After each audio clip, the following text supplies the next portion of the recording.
um everybody's not going to be able to show me. So you're teaching me one of the hardest lessons, and I love you for it. So that's one.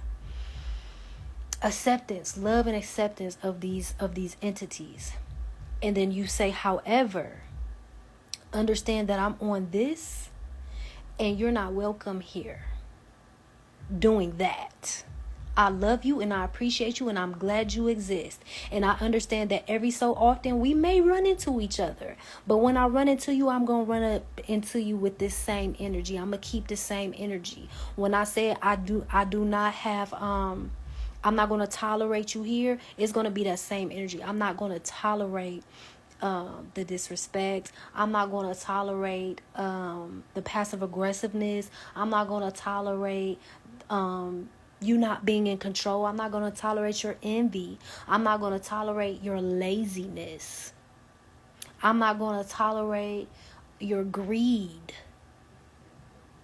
Not in my thing. But I love you enough to tell you that I'm not on your program. So you ain't got to worry about me. You know what I'm saying? I'm not going to collaborate with you in that way. But what I can say I'll do is I'll put a light on you by not being you. I'm going to let you do you, baby. And you can have that. I'm never going to come for what's yours. That's one thing you ain't got to worry about. I'm not going to come for what's yours. What's yours is yours. And I'm happy for you to have that. Do you understand what I'm saying? That's one of the most powerful ways. You know how many... I meet a lot of witches. And I meet good witches too. Like I meet beautiful witches who know how to work with the earth and make these beautiful potions to help people heal, to help people see. But I do meet dark witches.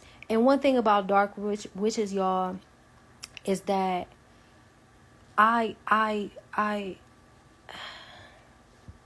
affect them. Like my presence affects them. And they automatically get into this like fight mode. Where they trying to get me out the way. They trying to get me out the room. They trying to get me to shut up. They're trying to defame me. They're trying to defile me. And I treat them with love and compassion, because one thing I don't like, because they've got into spells. See, when you get into like love spells and like trying to trap people, like, you know how, I don't know if y'all know, but like certain witches will like do certain things to try to make somebody fall in love with them, try to make somebody be obsessed with them. And one of the things that those type of spells does is it steals your beauty. So I don't know if y'all remember Snow White, the Disney movie. In Snow White, the witch, she could make herself look beautiful, but only for a certain amount of time, and then it will go away. So a lot of these witches in their later years, they lose their beauty. And so they become very envious of true beauty. And they'll try to get it away, because a lot of people that they have around them, they have hypnotized. So the people that's looking at them cannot see that they're not cute. Like, but they have them in a love spell. They have them in a magic spell. They have them hypnotized. So they don't see what you see. But what happens is when your beautiful ass come around, the person, you break the spell. And people be looking at, because it could be their wives. I know a lot of beautiful men who are married to witches. A lot of when I tell you powerful men that can do some crazy things, they're married to witches and they don't know. So when I come around, it's like, get her the fuck out of here before she breaks the spell. And my husband looks at me with real eyes. When my husband realized what I've been doing, and I'm not talking about physical beauty. I had one lady tell me, don't call my husband a king. He's not a king. He does not have a throne, and he does not have a territory. He's not a king. And I said, with all due respect, My husband told me to call forth the version of any man that I want to experience. So if I want to experience the king in a man, that's what I'm going to call forth. With all due respect. And to me, he is a king. Just because you don't see it don't mean nothing. But I know she see it. I know she see it. That's why she didn't want me around, because she know I see how great he is, but she try to break him down. She tries to make him insecure. She tries to make him feel like he's incapable of doing things in his daily life. She makes it seem like she feeds him well, but she feeds him poison, and she puts weight on his body. She brings his blood pressure up high. Because you don't understand something.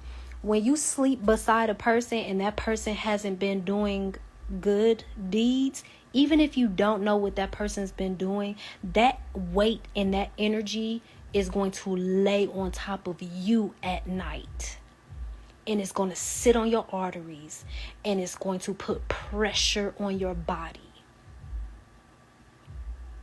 And then psychologically, because your body has a psyche too, your body will start to put on weight to try to protect the organs from the external weight it's been feeling of whoever's doing fucked up shit around you, and they're not dealing with it. Somebody has to pay for it.